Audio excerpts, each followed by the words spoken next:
Bismillahirrahmanirrahim. Assalamualaikum warahmatullahi wabarakatuh. Makasih pemirsa, saya sudah menerima email saudara tentang cerita-cerita yang seputar sakaratul maut. Ada cerita-cerita juga tentang 10 sahabat Rasul yang dijamin masuk surga. Nah, sekarang saya tambah lagi PR-nya buat saudara. Bikin artikel ya, bagaimana Allah menjamin orang-orang yang beriman dan beramal saleh itu masuk surga. Ya, cari tuh ayat-ayatnya apa aja. Nanti saya publish di website saya atas izin Allah di www.pisahatati.com atau di www.yusufmansur.com.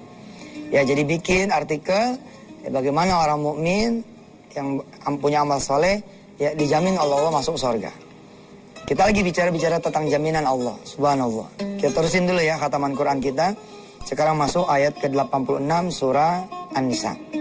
Saudara kan pengen tahu ya ayat kenapa kita diwajibkan untuk menjawab salam.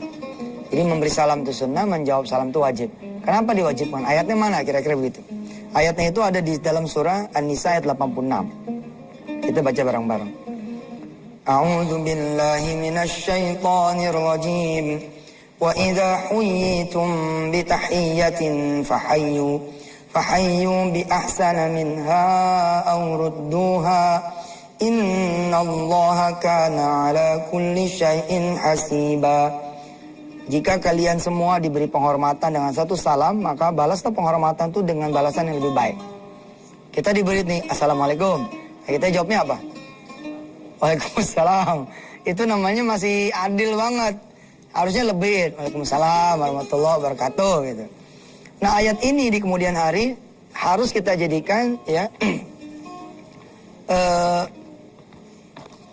Ini ayat bagus loh buat manajemen ya, buat perusahaan keren banget. Kan ada CS tuh ya. CS itu kan customer service ya. Nah, dengan surah An-Nisa 86 harusnya orang Islam tuh punya yang namanya SCS. Apa tuh SCS? Spiritual Customer Service.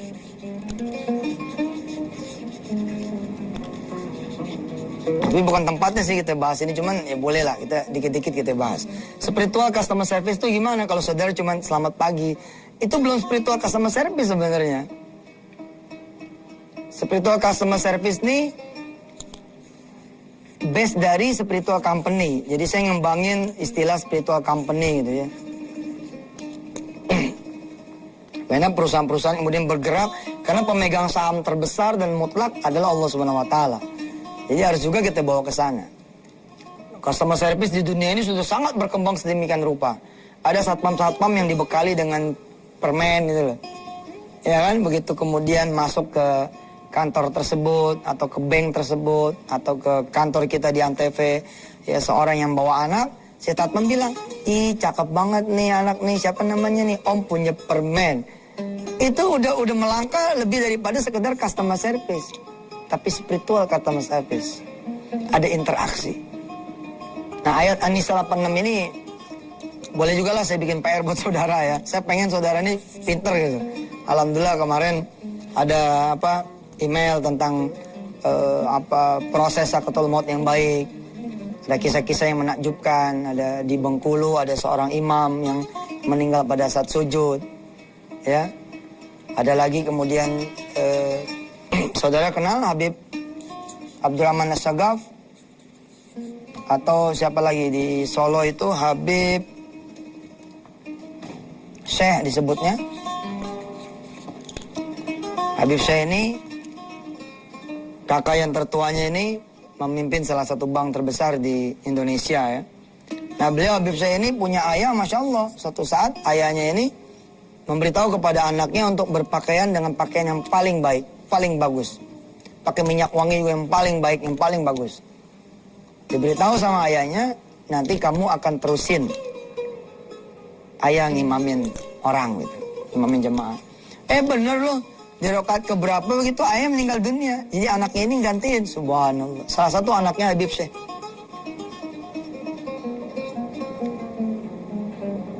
Lagu-lagunya nih di sholawatnya beliau Masya Allah nih di Indonesia luar biasa nih. Salatun bisalamil mubin. Ini dia nih lagunya. Linuktatit ta'in ya gharami. Kalau ngaji tuh ya sampai 250.000 orang. Ente kebayang gak sih? Saya pernah ceramah ikut beliau ini. Waduh, ini orang udah gak kelihatan ujungnya di mana. 250.000 sekali turun orang ke jalanan. Ada lagi saya punya sahabat 12 bersaudara. 12 ini hafiz Quran. Dan semuanya menjadi imam. Bukan imam di Indonesia, tapi imam di Tanah Suci. Imam di Arab, di Makkah dan Madinah. Sehingga ayahnya beliau digelari dengan Abul A'immah. Abul A'immah, bapaknya para imam. Apa rahasia beliau nih? Kok sampai kemudian memiliki 12 anak? Subhanallah, ternyata selama hidupnya dia tidak pernah meninggalkan masjid. Sepanjang hidupnya. Atalan sampai sekarang saya ketemu beliau. Jadi alasan beliau tidak mau meninggalkan kampung halamannya, tidak mau meninggalkan keluarganya, karena dia cinta sama masjid. Jadi paling susah nih bapak dari 12 anak ini, salah satu anaknya ngaji di Antv kan, namanya Syekh Muhammad. Nah Syekh Muhammad nih bapaknya kayak begini modelnya, nggak mau ninggalin masjid. Kalau kita kan kalau nggak dijagain sama Allah sholat Jumat, nggak bakalan ke masjid. Alhamdulillah gitu, Indonesia Islam ya punya namanya sholat Jumat. Jadi kita kayak apapun kita ya insya Allah lah kita ke masjid lah gitu. Abul A'immah gelarnya. Ada lagi kisah yang terima kasih Allah sudah sampaikan kepada saya atas Allah. Kisah seorang ayah di Lampung ya, yang masjidnya itu nanjak masjidnya itu karena gunung, bukit. Ayahnya ini terkenal sekali dengan selalu menjaga sholat berjamaah hingga kemudian Allah hadiahkan sakratul maut yang indah betul. 1 bulan menjelang meninggalnya ayahnya ini hanya bisa terbaring lemah di atas tempat tidur. Awalnya dipaksakan ke masjid sampai akhirnya nggak bisa lagi benar-benar ke masjid. Nah 1 bulan menjelang sakratul mautnya itu, ayahnya ini di jam-jam sholat selalu menjawab salam, Waalaikumsalam. Sampai putrinya beliau ya, di antaranya Ibu Misi yang mengirimkan email ini mengatakan kepada saya, Ustadz waktu Abah itu ngomong Waalaikumsalam, kita tuh pada bingung, Abah nih siapa yang memberi salam karena nggak ada.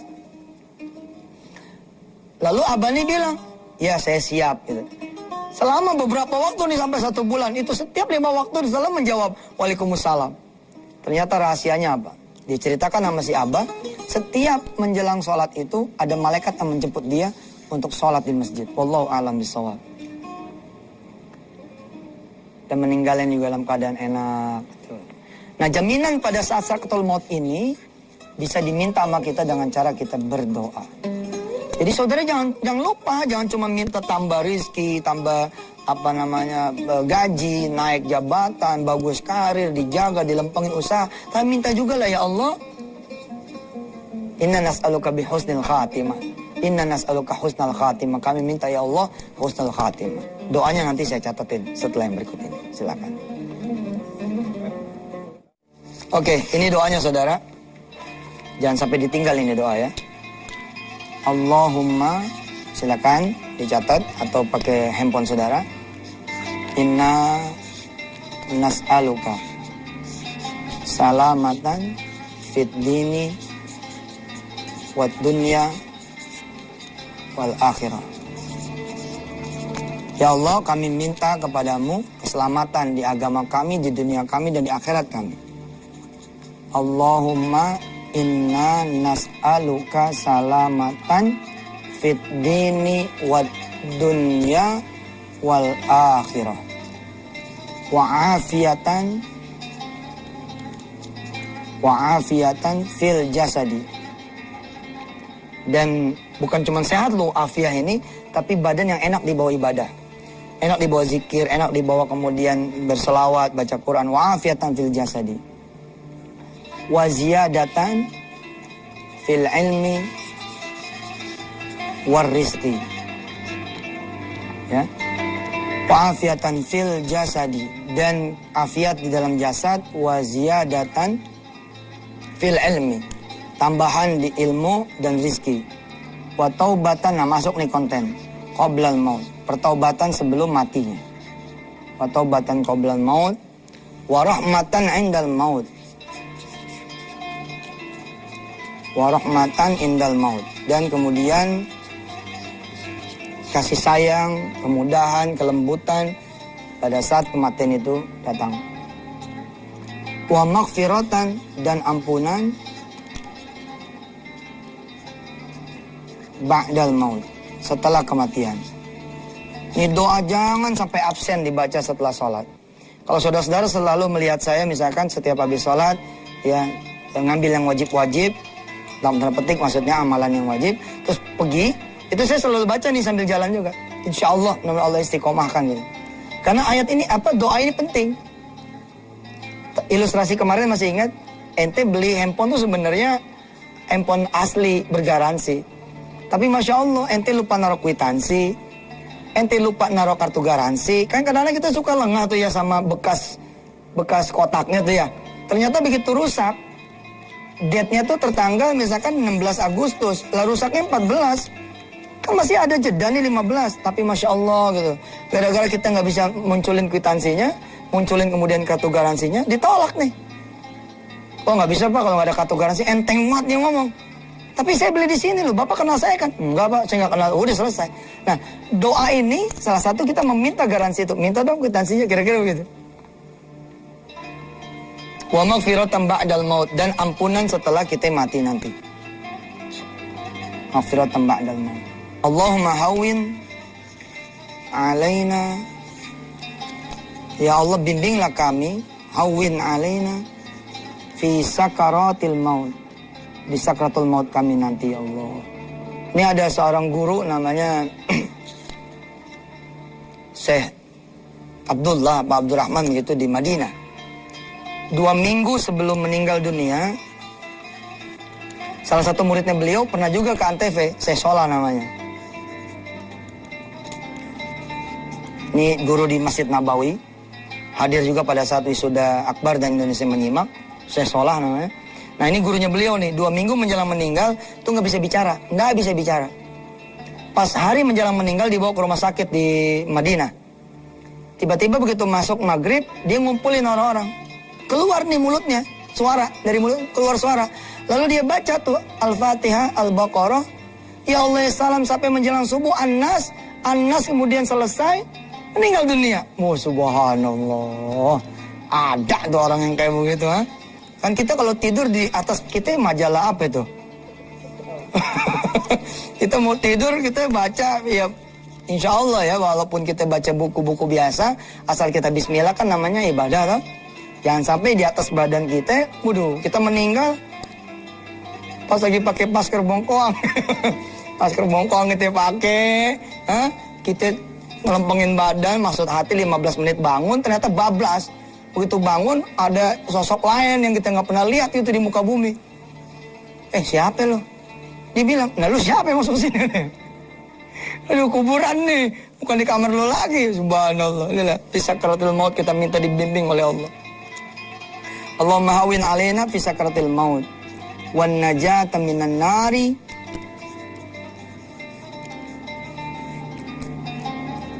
dan keselamatan dari api neraka, wan najata minan nari wal afwa indal hisab, dan maafmu ya Allah ketika kemudian hari hisab itu digelar. Wah, ini doa dah. Kalau ente layangin doa ini, maka ente akan berhak mendapatkan apa? Mendapatkan perlindungan atas sakratul maut yang buruk. Kemarin kita bahas bagaimana Jibril alaihissalatu wassalam akan mendatangi kita semua pada saat kita nanti sakratul maut. Siapa yang kemudian dibentangkan sayap kanan, ya sorga-sorga itu mereka lah yang kemudian soleh. Atau nggak apa-apa pelaku korupsi, pezina, hebat, pendorhaka. Kok gitu Ustaz? Iya, yang sempat bertobat. Ente-ente yang lagi suci, lagi bener, lagi tobat, jangan belagu juga. Hak Allah itu memaafkan siapa yang dari hamba-hambanya bertobat. Makanya ya berbahagia Allah bilang orang-orang yang mensucikan dirinya, membersihkan dirinya. Orang lain gak pernah merasain zina loh, dia ngerasain. Tinggal tobat doang, susah amat sih. Tapi kalau yang didatangi adalah ya orang yang belum bertobat, kerjanya masih di tempat maksiat, Allahumma sholli ala Muhammad, badannya masih berlumur dengan harta haram, belum sempat dipulang-pulangin, belum sempat minta maaf, dia lagi ngambek sama lakinya, dia lagi marah sama bininya, lagi nipu orang tuanya. Dia mati, Jibril tuh datang ya dari sisi yang kiri, dibentangkan itu sayap yang kiri, lo tampaklah kemudian neraka bertingkat-tingkat. Lalu dibilang sama si fulan ini, ya fulan hadza manzilatu finnar, jahannam wa bi'sal masir. Fulan, ini tempatmu di neraka. Saking ngerinya nih orang, ketika nyawa sudah di sini nih udah di tenggorokan, saking ngerinya Rasulullah bilang menghitam dia punya wajah. Sekali lagi pemirsa, ini buat ente, bukan buat orang. Jangan kemudian lihat, kayaknya kiri ini orang nih. Jangan begitu, urusannya buat ente doang. Jangan begitu. Oh, subhanallah ya, yang megang rahasia itu tukang mandiin mayat, bos. Makanya tukang mandiin mayat itu kenapa syarat nomor utamanya adalah dia menjaga aib. Karena repot tuh kalau tukang mandiin mayat nggak jaga aib. Allahumma sholli ala Muhammad. Ya, kita teruskan setelah yang satu ya. Di episode kali ini dan kemarin sampai beberapa hari ke depan, jaminan yang kita minta dari Allah SWT bukan semata-mata jaminan supaya utang kita lunas. Bukan cuma badan kita disehatin, penyakit kita disembuhin, pekerjaan kita Allah berikan, usaha Allah majuin. Nah, kita pun harus minta yang begini-gini. Bagaimana Allah mengatakan kepada kita, siapa orang yang membaca Allahumma ajirna minan nar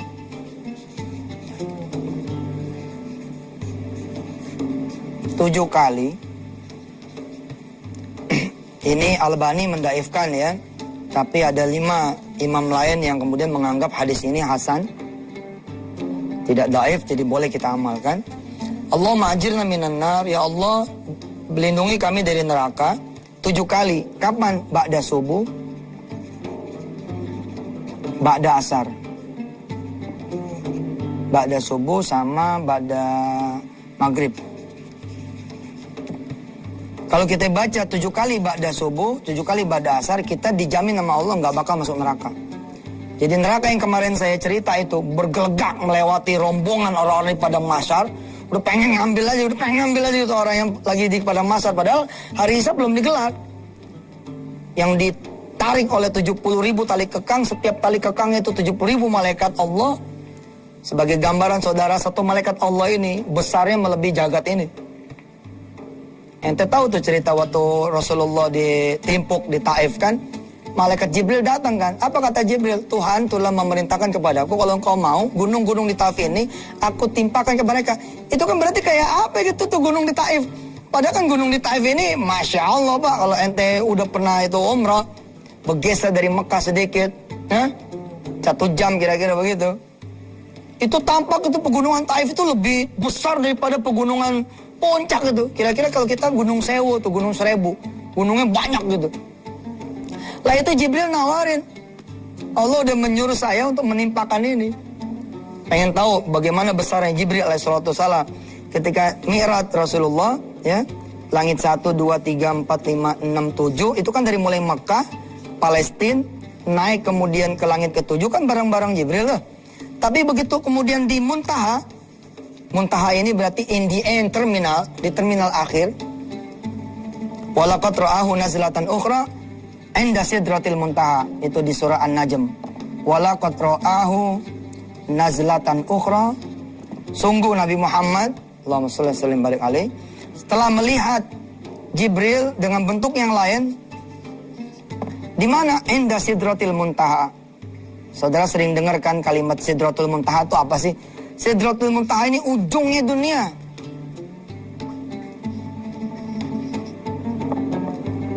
Indaha jannatul ma'wa, surga yang paling dekat dengan ujungnya dunia namanya jannatul ma'wa. Pada saat di sini Jibril berhenti. Apa kata Jibril? Ya Rasulullah, Allahumma shalli wa sallim barik alaihi, engkau saja yang melanjutkan perjalanan ke arsy Allah Subhanahu wa taala. Lalu Rasulullah nanya, "Kenapa Jibril engkau tidak melanjutkan perjalananmu?" Di saat itulah Jibril menampakkan wujudnya yang asli, segede-gedenya gitu, sampai menutup barat dan timur, menutup kanan dan kiri, ketutup semua. Lalu Jibril bilang sama Muhammad sallallahu alaihi, "Ya Muhammad, badanku yang segede gini nih, kalau aku melangkahkan saja kakiku sekali lagi, maka seluruh badanku akan terbakar. Cuman engkau ya Muhammad yang diizinkan naik ke arsy Allah Subhanahu wa taala." Allahumma shalli ala Muhammad. Kita terusin ceritanya ya, besok ya. Biarin dah spot lewat dulu. Ya, mudah-mudahan lensa olahraga ini menjadi ibadah buat kita semua. Orang-orang menjadi berolahraga, menjadi rajin. Ya, kita berdoa. Mudah-mudahan sakratul maut kita sakratul maut yang baik. Allahumma shalli ala sayyidina Muhammad wa ala ali sayyidina Muhammad. Allahumma inna nas'aluka husnal khatimah. Walhamdulillah rabbil alamin. Sampai ketemu pemirsa. Wassalamualaikum warahmatullahi wabarakatuh.